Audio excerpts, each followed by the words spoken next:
فرمان حق تعالیٰ کیا، شکر کرم ترس سزا، یہ بھی نہیں وہ بھی نہیں، ڈر تھا کہ عصیاں کی سزا اب ہوگی یا روز جزا، ڈر تھا کہ عصیاں کی سزا اب ہوگی یا روز جزا، دی ان کی رحمت نے صدا، یہ بھی نہیں وہ بھی نہیں۔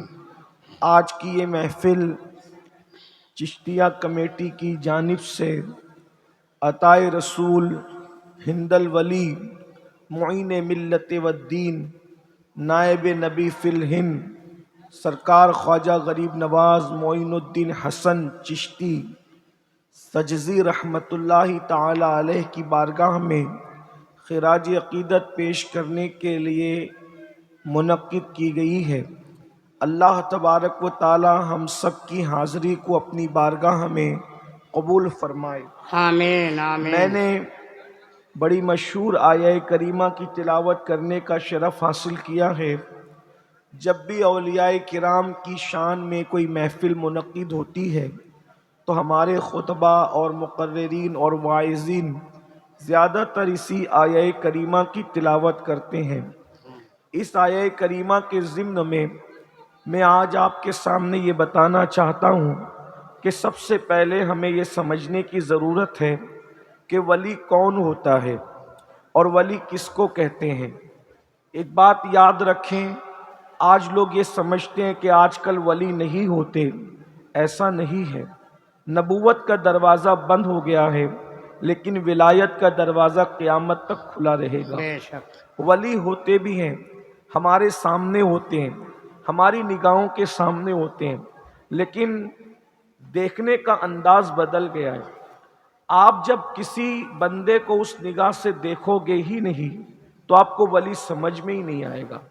آپ کی نگاہ کے اندر جو ہماری پبلک ہے، ہماری عوام ہے، اس کی نگاہ میں ولی کسے کہتے ہیں؟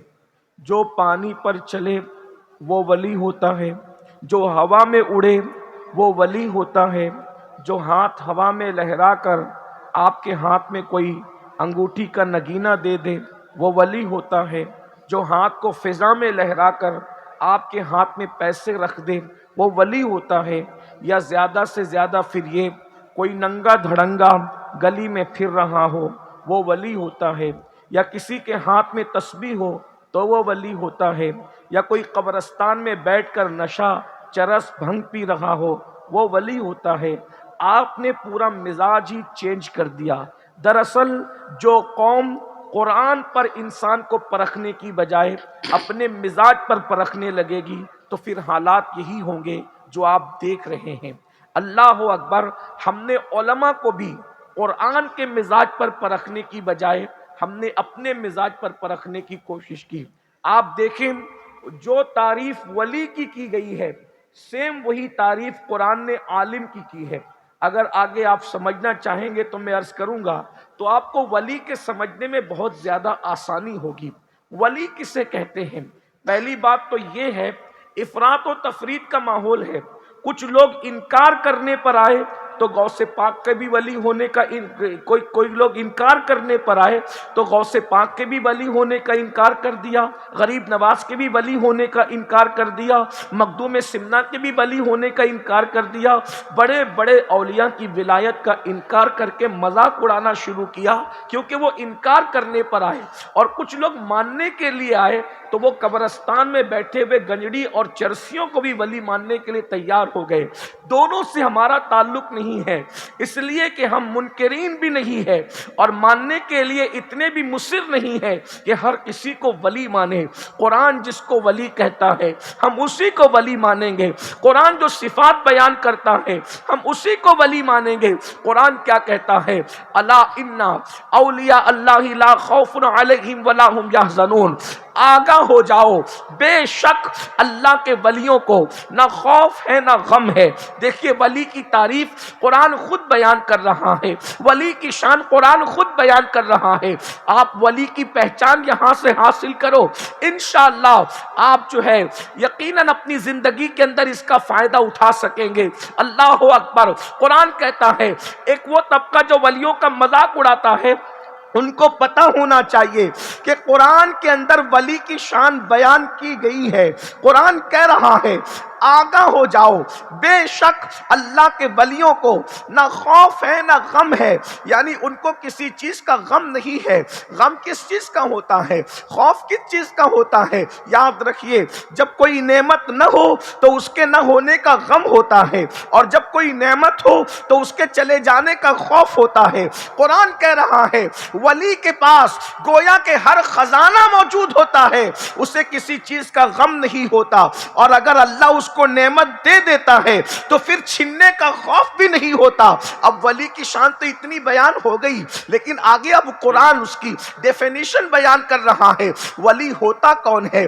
الذین آمنو، جتنے بھی ولی ہوتے ہیں وہ سب مومنین ہوتے ہیں، وہ ایمان والے ہوتے ہیں. یعنی غیر مومن کبھی اللہ کا ولی نہیں ہوتا، کوئی کافر کبھی اللہ کا ولی نہیں ہو سکتا، کوئی بے ایمان کبھی اللہ کا ولی نہیں ہو سکتا.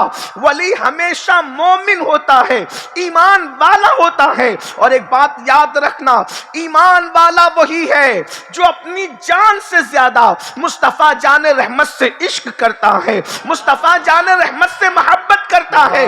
یہ ہم نہیں کہہ رہے ہیں، بلکہ اللہ کے رسول جان ایمان مصطفیٰ کریم رؤوف الرحیم صلی اللہ علیہ وآلہ وسلم نے خود فرمایا لا یؤمن احدکم حتی اکون احب الیہ من والدہ وولدہ والناس اجمعین. تم میں کا کوئی اس وقت تک مومن نہیں ہو سکتا جب تک کہ اپنے نبی سے، اپنی اولاد سے زیادہ، اپنے ماں باپ سے زیادہ اور تمام لوگوں سے زیادہ پیار نہ کرے. ایک مقام پر ارشاد فرمایا جب تک کوئی اپنی جان سے زیادہ مصطفیٰ جان رحمت سے محبت نہیں کرتا اس وقت تک وہ مومن نہیں ہو سکتا. بلکہ آپ یہ بڑی مشہور حدیث پاک ہے، ایک مرتبہ سیدنا فاروق اعظم عمر ابن خطاب رضی اللہ تعالیٰ عنہ نے عرض کیا کہ یا رسول اللہ میں سب سے زیادہ آپ سے پیار کرتا ہوں، لیکن اپنی جان سے زیادہ آپ سے پیار نہیں کرتا، آپ سے زیادہ اپنی جان سے پیار کرتا ہوں. تو میرے آقا نے فرمایا عمر ابھی تمہارا ایمان مکمل نہیں ہوا، ابھی تم کامل مومن نہیں ہوئے. دیکھیے تو صحیح حدیث کیا کہہ رہی ہے. اللہ اکبر، عمر ابن خطاب جیسا موحد جس نے مصطفیٰ جان رحمت کے ہاتھ میں کلمہ پڑھا ہے لیکن کہتے ہیں آپ سے زیادہ جان سے پیار ہے، تو ارشاد فرمایا ابھی تیرا ایمان مکمل نہیں ہوا. لیکن جب فاروق اعظم کی تربیت کے مراحل طے ہو گئے تب عمر ابن خطاب نے کہا یا رسول اللہ اب میں اپنی جان سے بھی زیادہ آپ سے عشق کرتا ہوں. تو فرمایا تیرا ایمان مکمل ہو گیا. پتا چلا جان ایمان مصطفیٰ جان رحمت ہے، ان سے عشق کرو گے، ان سے محبت کرو گے تب ایمان مکمل ہوگا. تو ایمان کا سمجھ میں آ گئی بات حدیث کی روشنی میں کہ ایمان نام ہے عشق مصطفیٰ کا، ایمان نام ہے محبت رسول کا، وہ بھی کس سے؟ جان سے زیادہ. اب یہاں پر میں آگے بڑھنے سے پہلے ایک بات عرض کروں گا، کیا ہم لوگ نبی سے عشق کرتے ہیں؟ کیا ہم لوگ آقا سے عشق کرتے ہیں؟ اللہ اکبر. یہاں سب کہیں گے ہاں. میں نے کہا اللہ کا شکر ہے، لیکن آپ سے پوچھتا ہوں بات کرنا اور ہے، اس کو ثابت کرنا اور ہے. میرے آقا صلی اللہ علیہ وآلہ وسلم کے دیوانوں، آپ حضور سے عشق کرتے ہیں؟ ہاں کرتے ہیں. کیا ثبوت ہے؟ تو آپ کہیں گے مولانا ہم تو جلوس ہر سال نکالتے ہیں، اس میں شریک بھی ہوتے ہیں، 2-4 جلسوں میں شرکت بھی کر لیتے ہیں، ہم نعتیں بھی سنتے ہیں، نعت خانوں کو نظر بھی دیتے ہیں. ایک بات میں آپ سے کہوں، جلوس کی اہمیت اپنی جگہ ہے، جلسوں کی اہمیت اپنی جگہ ہے، نعتوں کی اہمیت اپنی جگہ ہے، لیکن عشق کسے کہتے ہیں؟ آئیے میں آپ کو بتاؤں. جس کو جس سے عشق ہوتا ہے وہ کبھی اس کی نافرمانی نہیں کرتا، جس کو جس سے عشق ہوتا ہے وہ اس کی بات کو کبھی کراس نہیں کرتا، جس کو جس سے عشق ہوتا ہے وہ کبھی اللہ اکبر اس کی باتوں کو پیٹ کے پیچھے نہیں ڈالتا. اے عشق رسول کا دعویٰ کرنے والوں، اپنی جان سے زیادہ مصطفیٰ جان رحمت سے عشق کرتے ہو؟ اگر ایسا ہے تو واللہ میں رسمی جملے نہیں کہہ رہا ہوں، حقیقتاً کہہ رہا ہوں، اور یہ میری سعادت ہے، اگر تم اپنی جان سے زیادہ مصطفیٰ جان رحمت سے عشق کرتے ہو تو تمہارے سر کی جوتیاں ہمارے سروں کا تاج ہے، اس لیے کہ تم میرے محبوب سے عشق کرتے ہو. دنیا میں سب سے کم درجے کا جو عاشق رسول ہے سب سے آخری درجے کا جو ادنا عاشق رسول ہے اس کا نام امین القادری ہے. تم سب مجھ سے بہتر عاشق ہو، لیکن آج یہاں پر غریب نواز کی اس محفل کے اندر فیصلہ کر کے جانا ہوگا، ہم منافقت کر رہے ہیں یا عشق کر رہے ہیں، ہم صرف دعویٰ کر رہے ہیں یا عشق کر رہے ہیں. آؤ اے مصطفیٰ جان رحمت کے غلاموں، عشق کسے کہتے ہیں ذرا توجہ سے سننا، ذرا غور سے سننا، اور اس کے بعد پھر میں نہیں کہوں گا کہ تم عاشق ہو کہ نہیں، مجھے کیا کہنے کا حق ہے، میں تو ایک گنہگار انسان ہوں، لیکن اپنے ضمیر کی عدالت میں خود اپنے آپ کو کھڑے کر کے تمہیں خود جج بن کے فیصلہ کرنا ہوگا. میں عشق کر رہا ہوں یا زبانی جمع خرچ کر رہا ہوں، میں عشق کر رہا ہوں یا صرف دعویٰ کر رہا ہوں. آئیے دھڑکتے دل سے ایک حدیث پاک کا مفہوم میرے الفاظ کے جامع میں سن لیجئے. عاشق کسے کہتے ہیں؟ اللہ اکبر. پھر آگے ہم بڑھیں گے دوسری منزل کی طرف، وقت بات نہیں. ولی ایسے نہیں بنتے ہاتھ میں تسبیح بغل میں مصلی بھی ولی نہیں بناتا. ولایت کی منزل کے لیے پہلی سیڑھی عشق مصطفیٰ ہے، پہلی سیڑھی عشق رسول ہے. اور عشق رسول ہے کیا؟ اللہ اکبر. مصطفیٰ جان رحمت صلی اللہ علیہ وآلہ وسلم رات کے وقت بلال حبشی کو کہتے ہیں، بلال جاؤ اور جا کر کے مدینے کی گلیوں میں اعلان کر دو کہ اللہ کے رسول صلی اللہ علیہ وآلہ وسلم کا حکم ہے، مصطفیٰ جان رحمت کا حکم ہے، اے بستر پہ سونے والو اللہ کے رسول تمہیں بلا رہے ہیں، چلو سونے کا وقت نہیں ہے. اس لیے کہ اسلام پر وقت آیا ہے.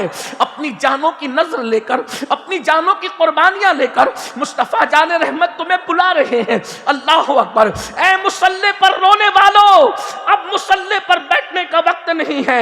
اللہ کے رسول اب سر جھکانے کے لیے نہیں، سر کٹانے کے لیے تمہیں بلا رہے ہیں.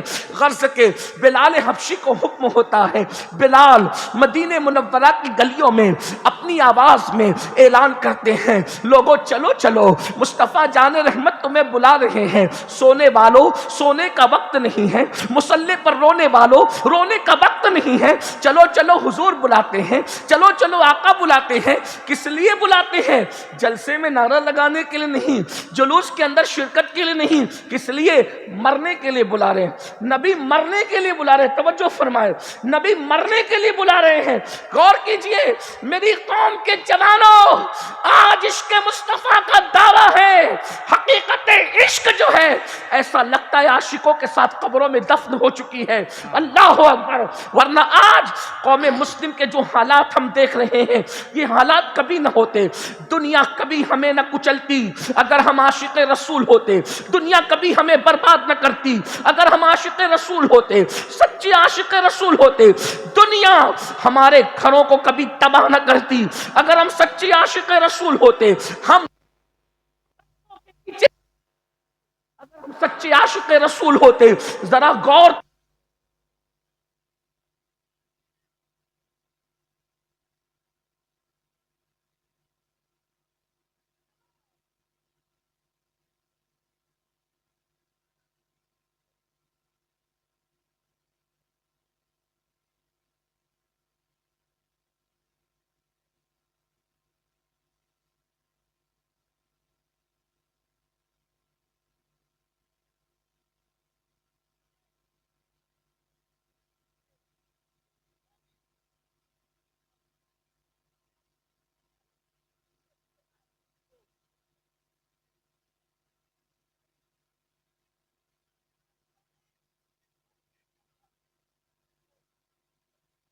کے اصحاب ہیں، یہ صحابہ کرام ہیں. اللہ اکبر.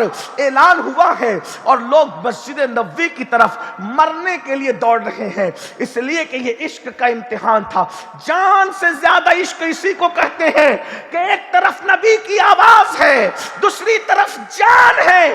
آواز کی لاج رکھی جائے گی، جان نہیں بچائی جائے گی. اس لیے کہ ان کا عقیدہ تھا ہمیں جو کچھ ملا ہے مصطفیٰ جان رحمت کے صدقے میں ملا ہے، یہ زندگی بھی ان انہی کی نالین کی خیرات ہے ان کی نافرمانی کر کے زندہ رہنا، ان کے قدموں پر قربان ہو جانا اس سے کروڑ درجہ بہتر ہے کہ ان کی نافرمانی سے کوئی زندہ رہے، ان کے قدموں پہ قربان ہو جائے۔ اللہ اکبر، مجھے ہاتھ آئے اگر تاج شاہی تیری کفش پا پر نثارا کروں میں، یہ ایک جان کیا ہے اگر ہو کروڑوں تیرے نام پر سب کو وارا کروں میں۔ نعرہ تکبیر، خدا ایک پر ہو تو ایک پر محمد، اگر قلب اپنا دوپارا کروں میں، دمے واپسی تک تیرے گیت گاؤں محمد ممجد پکارا کروں میں۔ میرا دین و ایمان فرشتے جو پوچھے تمہاری ہی جانب اشارہ کروں میں۔ اللہ اکبر، چاند کی نظریں لے کر صحابہ پلٹ رہے ہیں، کون کون پلٹا یہ تو الگ سا عنوان ہے، لیکن ایک ہی بات عرض کر کے آگے بڑھنا ہے۔ اللہ اکبر، اسی مدینہ منورہ میں بہت لوگ جا رہے تھے دوڑ دوڑ کر، لیکن ایک گھر کا ماحول جدا تھا، ایک گھر کا ماحول الگ تھا۔ پہلی رات کا دولہا اپنی دلہن کے ساتھ رات گزار رہا تھا۔ اس کو میں بہت لمبا نہیں کرنا چاہتا، اصل عنوان کی طرف جلدی آنا ہے، لیکن میرے جوانوں غور کرو، پہلی رات کا دولہا اپنی دلہن کے ساتھ رات گزار رہا تھا۔ زبان حیا اس بات کی اجازت نہیں دیتی کہ ان کے درمیان کی کوئی گفتگو بیان کی جائے، لیکن اتنا ضرور ہے باشعور لوگوں کو پتا ہے کہ پہلی رات شادی کی ہوتی کیا ہے۔ زندگی میں سب سے زیادہ خوشی کی اگر کوئی رات انسان کو میسر آتی ہے تو اسے شادی کی پہلی رات کہتے ہیں۔ انسان کے زندگی کی شباب کی ساری بہاریں اگر سمٹ آتی ہے وہ شادی کی پہلی رات ہے۔ دوستوں کو بھول جاتا ہے انسان، ماں باپ کو بھول جاتا ہے انسان، سارے غموں کو بھول جاتا ہے انسان۔ دلوں کے آنگن میں پہلی مرتبہ مسرتوں کا انمٹ پھول کھلتا ہے، اسی کو شادی کی پہلی رات کہتے ہیں۔ ہجر کی تکلیفیں وصل کی لذتوں میں تبدیل ہو جاتی ہے، اسی کو شادی کی پہلی رات کہتے ہیں۔ 18 20 22 25 سال تک جس رات کا جاگتی آنکھوں سے اور سوتی آنکھوں سے خواب دیکھا تھا، اس کی درخشندہ تعبیر کو شادی کی پہلی رات کہتے ہیں۔ اس سے زیادہ کوئی کیا کہہ سکتا ہے، لیکن اتنا ضرور ہے پہلی رات کا وہ دولہا اپنی بیوی سے علیحدہ ہوتا ہے، اور علیحدہ ہو کر کے غسل کیے بغیر اپنے گردن پر جو ہے وہ کمان لٹکاتا ہے، کمر میں جو ہے وہ تلوار لگاتا ہے نیام کے اندر، اور جیسی ہاتھ میں لے کر سر پہ امامہ رکھ کر اسی جنابت کی کیفیت میں غسل سے پہلے وہ گھر کے دروازے کی طرف بڑھتا ہے۔ تصورات اور تخیلات کی دنیا میں زلزلہ پیدا ہوتا ہے، اور انسان یہ سوچتا ہے پہلی رات کی دلہن ادھورے خواب کو چکنا چور ہوتا ہوا اپنے سرتاج کو جب دروازے کی طرف جاتا دیکھ رہی ہوگی تو اس کی کیفیت کیا ہوئی ہوگی۔ تصورات اور فطرت کے تقاضے تو یہی کہتے ہیں کہ اس دلہن نے دامن پکڑا ہوگا، اور پکڑنے کے بعد کہا ہوگا میرے سرتاج، میرے سپنوں کے راجا، یہ تو بتا تیرے لیے سب کو چھوڑ کر آئی ہوں، اور مجھے چھوڑ کر آج تو کہاں جا رہا ہے۔ آج دروازے کے باہر جانے کی رات نہیں ہے، آج تیر اور تلواروں کی رات نہیں ہے، آج تو محبت کے الفاظ سے گل کھلتے ہیں، آج تو وصل کی لذتیں جو ہے ایک دوسرے کے دل ملتے ہیں۔ لیکن تم کہاں جا رہے ہو؟ کہنے والے نے کہا ہوگا مڑ کر کے کہ میرے عشق کی راہ میں دیوار نہ بن، ہم وہ اس شاخ ہیں جو عشق و مستی کی راہ میں دیوار بنتی ہے، اس دیوار کو ہم ہمیشہ کے لیے پیروں تلے کچل دیتے ہیں۔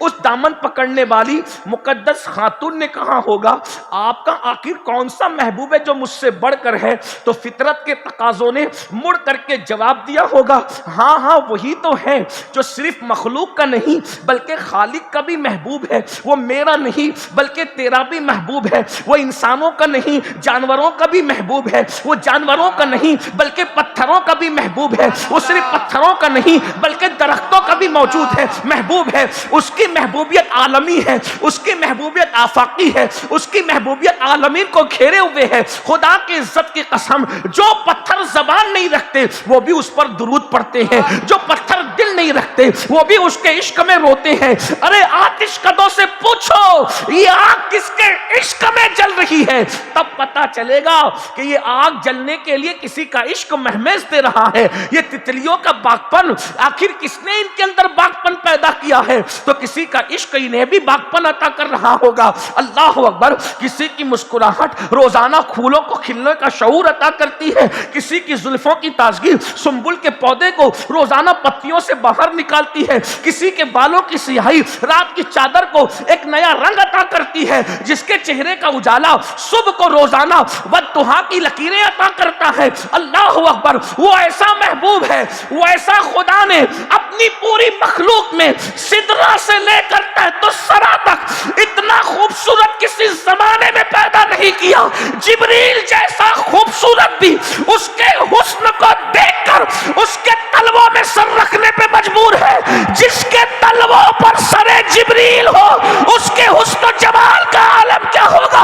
اسی کو میرا امام کہتا ہے وہ کمال حسن حضور ہے کہ گمان نقص جہاں نہیں، یہی پھول خار سے دور ہے، یہی شمع ہے کہ دعا نہیں۔ میں نثار تیرے کلام پر ملی یوں تو کس کو زبان نہیں، وہ سخن ہے جس میں سخن نہ ہو، وہ بیان ہے جس کا بیان نہیں، پسار اب کے بڑے بڑے تیرے آگے یوں ہے دبے لچے، کوئی جانے منہ میں سبا نہیں بلکہ جسم میں جا نہیں، تو کروں تیرے نام پہ جا فدا، نہ بس ایک جا دو جہاں فدا، دو جہاں سے بھی نہیں جی بھرا، کروں کیا کروڑوں جہاں نہیں۔ آپ پوچھیں گے اس کی آنکھیں کیسی تھی، اس کے بال کیسے تھے، اس کا چہرہ کیسا تھا، اس کے لب کیسے تھے، اس کے دانت کیسے تھے؟ میں کہوں گا بہت ڈیپ میں جائیں گے تو عنوان سے ہٹ جائیں گے، لیکن مختصر سمجھنا ہے وہ کیسا تھا تو میرا امام کہتا ہے سرتابہ قدم ہے، تنے سلطان زمن پھول، لب پھول، دہن پھول، زکن پھول، بدن پھول، واللہ جو مل جائے میرے گل کا پسینہ،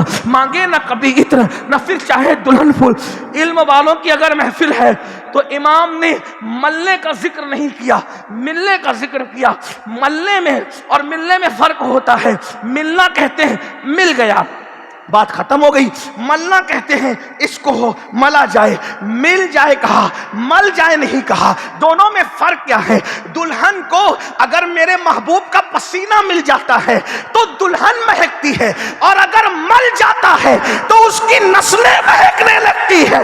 واللہ جو مل جائے میرے گل کا پسینہ، مانگے نہ کبھی عطر نہ پھر چاہے دلہن پھول، دندان و لب و زلف و رخ شاہ کے فدائی ہے، در عدن لال یمن مشک ختن پھول، دل اپنا بھی شہدائی ہے اس ناخن پاکا، اتنا بھی مہے نو پہ نائے چرخ کہن پھول۔ اور کیا بات رضا اس چمنستان کرم کی، کیا بات رضا اس چمنستان کرم کی، زہرا ہے کلی جس میں حسین اور حسن پھول۔ نعرہ تکبیر، نعرہ رسالت، ذکر پنجتن پاک، آل رسول۔ وہ اتنے خوبصورت تھے کہ مخلوق ہی نہیں خالق بھی ان سے محبت کر، بلکہ ان کے حسن کی ایک جھلک آپ کو دکھاؤں، اندازہ کریں آپ کو پتہ چلے گا۔ ایک دن ام المومنین، حضور کی عادت تھی گھر میں حضور بہت پیار سے رہتے تھے، اپنے گھر میں اپنی بیویوں سے بہت محبت کرتے تھے۔ آج ہم عاشق رسول کہلا کر بیویوں کو طلاق دینے کی بات کرتے ہیں، ان کو مارنے کی بات کرتے ہیں۔ میں تو کہتا ہوں کیا عاشق ہیں ہم، معاذ اللہ ثم معاذ اللہ۔ ارے طلاق تو نامرد لوگ دیتے ہیں، مرد کبھی طلاق نہیں دیتا۔ آپ کہیں گے بدماش بیوی ملی تھی، میں نے کہا وہ بدماش تھی، تو باصلاحیت تھا۔ بدماش کو چھوڑنا ہی تو نامردی ہے، ورنہ مردوں کا کام بدماشوں کو نبھانا ہے، یہی تو مردوں کا فن ہے۔ کہا بد اخلاق تھی اس لیے چھوڑ دیا، میں نے کہا تو با اخلاق تھا، با اخلاق کا کام ہوتا ہے بد اخلاق کو نبھا لینا۔ اللہ اکبر۔ یاد رکھیے عشاق کبھی بلا عذر شرعی طلاق نہیں دیتے، کیونکہ اللہ کے رسول نے ہاتھ میں تسبیح رکھنے کی وجہ سے کسی کو افضل نہیں کہا، بغل میں مصلی رکھنے کی وجہ سے کسی کو افضل نہیں کہا۔ آقا ارشاد فرماتے ہیں تم میں سب سے بہتر وہ ہے جو اپنی بیوی کے ساتھ اچھا سلوک کرتا ہے، اور میں تم سب میں